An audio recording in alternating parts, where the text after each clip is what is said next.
Hi there, it's John and welcome to the channel. Great to have you along today. It is Friday, January 3rd, 4:59 a.m. with the big blue mug of coffee this morning. And I feel like I'm living in bizarro world this morning. I woke up thinking about what I would chat about today on this channel, and I thought I'm going to do a video on Pierre Poilievre. And I'm going to do a video and I'm going to call it Poilievre or Pierre Poilievre is a Beast.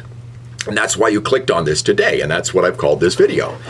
So what do? I get up to feed my cats, I open up my YouTube channel, and the very first post on my YouTube channel today, here it is on the screen, is an interview that Jordan Peterson has done with Pierre Poilievre, an hour and 41 minutes, and I've watched about the first 15 of it. I'm going to watch the rest of it today, and I thought, wow, that's kind of odd. So I come down to my office here in the basement, open up X on my computer. The very first post I see this morning is Elon Musk commenting on Jordan Peterson's interview with Pierre Poilievre. Now, why do I say Poilievre is a beast? Well, because I think this man has had a mission since the first time he was elected back in 2004.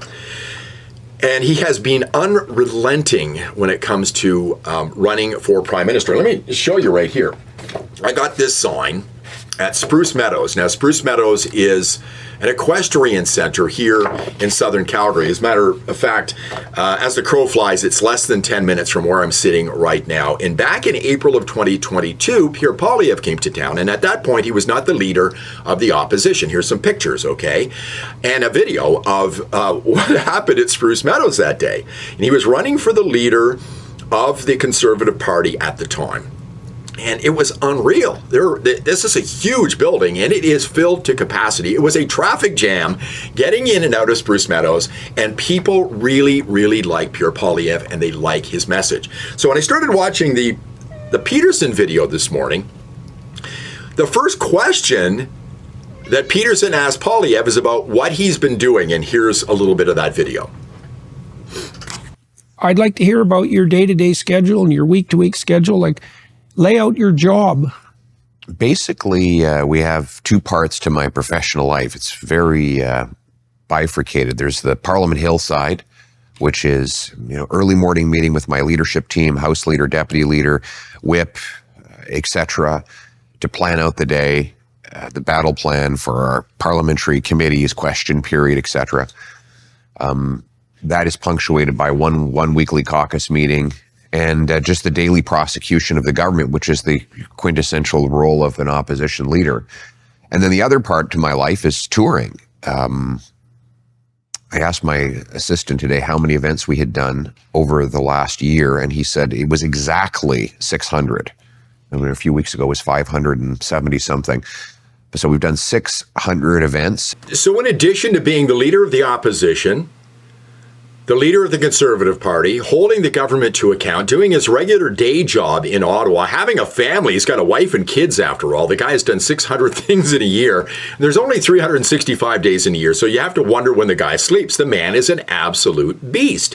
And I think he's had this plan since he was first elected back in 2004. You have to understand, he's been around for 20 years. A few years ago, he had an opportunity to run for the leadership of the party, but it wasn't quite time for him because he had a young family and he wanted to wait a little bit longer, and now is the time. I first met Pierre Poilievre at least, I think, 15 years ago, and please excuse me if I've told this story before, but I used to have Guy Lauzon into my studio in Cornwall. I was a radio announcer and I did a lot of interviews. Now, Guy was a Conservative and was the MP for Stormont, Dundas, and South Glengarry. Now, Cornwall is an hour from Ottawa, and Guy was very often in my studio because he had a riding that was close to Ottawa. And one day he brought a young man into my studio and introduced me to him, and his name was Pierre Poilievre. He said, "John, this is Pierre Poilievre, future Prime Minister of Canada." So I think this has been Poilievre's plan since the beginning, and he is outworking Trudeau and Singh in a very big way. Not only that, I think he's a man of his time. I look at what Trump did during his election campaign, and he did unusual things in order to get people to hear his message and vote for him. And I think of Joe Rogan. He went on Joe Rogan's show, unscripted for 3 hours. Harris wouldn't touch that with a 10-foot pole, and that drew people into Trump because he had a good team working with him. And I think Poilievre has got a good team working with him as well. I don't know whether you saw Wackos the other day, the video.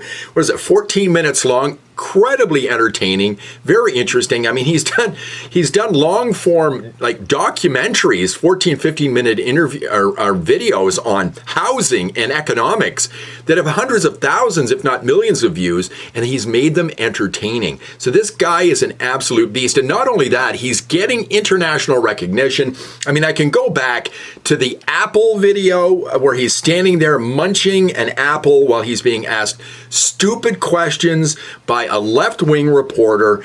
And, you know, you watch the video and you think this had to be scripted. This can't be actually happening in real time. But it was an actual authentic video that got people talking about Pierre Poilievre. Ask somebody in the United States who Stephen Harper is, they would have no idea. But I'll bet some of them know Pierre Poilievre. I mean, he even got recognition on Joe Rogan's show because of that video. He's eating an apple and he's talking to this reporter, and the reporter keeps asking him really stupid questions. A lot of people would say that you're simply taking a page out of Donald Trump's book, but what are you talking about? What page? What page? Can you give me a page? So we're living in unusual times right now. If you're a conservative in Canada, you're seeing something quite extraordinary. You're seeing a guy who is just relentless on the campaign trail and really wants to do the job for you. You know, I remember talking to a friend of mine a number of years ago. He worked for a senior minister in the Harper government, and we were talking about the upcoming election, and he had a prediction that the Conservatives were going to lose, and I said, why is that? He said, John, because what happens is parties that are not in power want to get into power so badly, they work and work and work, and when they finally get the job, they work very hard for a while, and then they become complacent. I think the Liberals are that way. I don't think they've done a very good job for our country. I think Trudeau has been a disaster for Canada, but they're just complacent. They really just don't care anymore, and I don't think they care about the people who live in this country and how they're harming people. I think Pierre Poilievre really does. I think he's a good person, a good man, and I think we could be on the cusp of one of the biggest wipeouts in Canadian history. 29% lead right now in the polls, Liberals at 16%. What are you thinking about Liberal and NDP voters right now? Why are you not on the Conservative train? You should be, because good times are coming to this country, and you need to get involved and be part of it. I think Pierre Poilievre is an absolute beast. I think we're lucky to have somebody like him right now. And let me put it to you this way. The last two elections, I voted for the People's Party of Canada because I just didn't like the leaders of the Conservative Party. I did not like Aaron O'Toole. And what I really hated about Aaron O'Toole was his stance on carbon taxes and global warming. It drove me crazy as a conservative. Pierre Poilievre speaks for me, and he's speaking for millions in Canada. He's an absolute beast, and I'm glad we've got him. Thanks for watching. See you in the next one.